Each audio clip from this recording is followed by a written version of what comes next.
My name is Jim Starr. We believe that there is an authority higher than the federal government.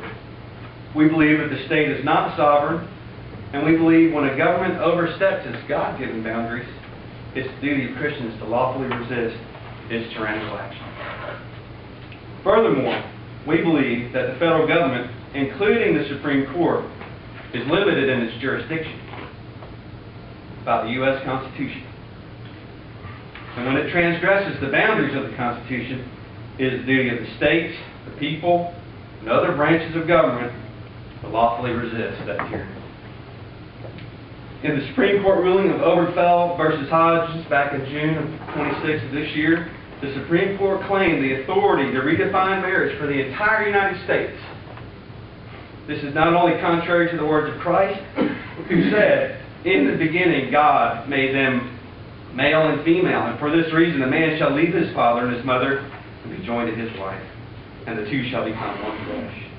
But it is also outside the jurisdiction delegated to the Supreme Court by the U.S. Constitution as well. Therefore, ladies and gentlemen of the Commission of Hawkins County, we are asking you to petition the Tennessee General Assembly to use all lawful means to resist this immoral, unlawful, and unconstitutional ruling of the Supreme Court by passing this resolution which has been presented to you today. May God give you the courage to do your duty and stand firm for liberty and justice. Thank you. My name is Tom Pardue, and that's senior. Yeah. I'm here to provide some insight into the obligation of civil government in opposing tyranny as exemplified in the doctrine of interposition. I'm speaking specifically about the same-sex marriage opinion rendered by Scotus. The doctrine of interposition is an ancient doctrine invoked many times throughout history. The lesser magistrate, that's you, in the General Assembly, stands between the people and tyrants. The Tennessee Constitution sanctions this. There are some examples, and I'm going to give you 4 examples, and you know about 3 of them. Everybody remembers Braveheart. Our Scottish fathers went with William Wallace and King Robert Bruce and opposed Edward I of England. In 1776, our colonial fathers interposed tyrant King George. Our colonial fathers were giants.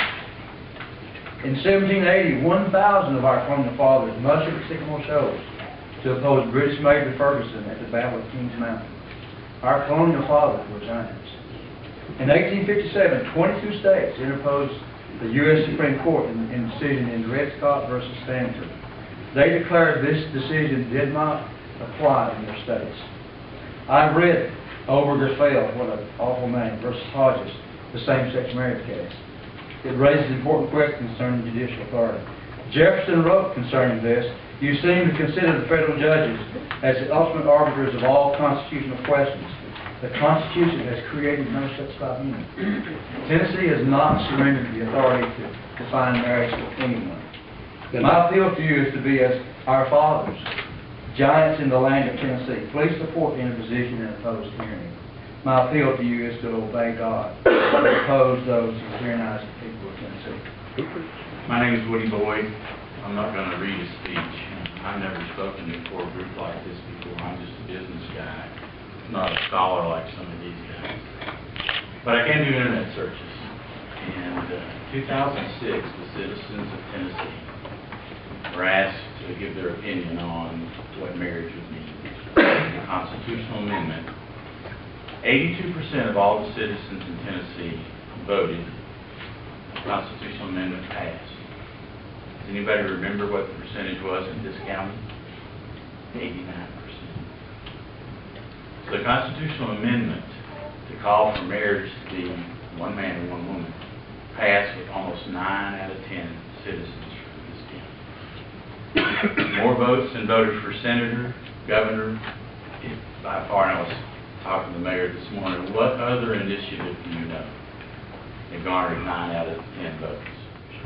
I had not met any of these guys a week ago. This is a pure grassroots development, and it's all across the state. Greene County, Johnson County has already passed the resolution or a similar resolution you have. And honestly, we don't know what will happen when it gets to the State House.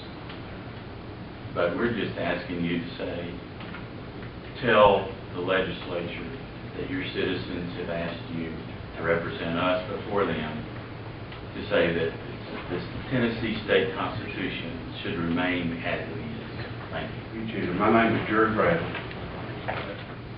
When God honored the sanctity of marriage, it was between one man and one woman. When He made Adam and put him in a garden, God saw that it wasn't good for him to be alone, and He made him a help suitable for him. And He took a rib out of Adam and made one man, according to the Word of God,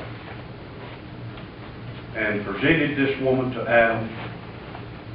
And He said it was that a man should leave his father and mother and cleave unto his wife. They twain shall become one flesh. That's what God honored. What He sanctioned was a marriage between one man and one woman. I'm not here tonight to hate nobody. I don't hate anybody. So I'm asking this council to please consider this matter and vote on it, as God would let you vote. Thank you. The reason that we get to vote on it tonight was a lot of commissioners, they just got it tonight. And prior to them, is let them take it home and read it. And next month, Lord's willing, we'll vote on it. And I appreciate these gentlemen, what they said tonight. And I'm a firm believer also. James 16:11 confirms that marriage is between one man and one woman. And I go by grace believing that I will. Amen.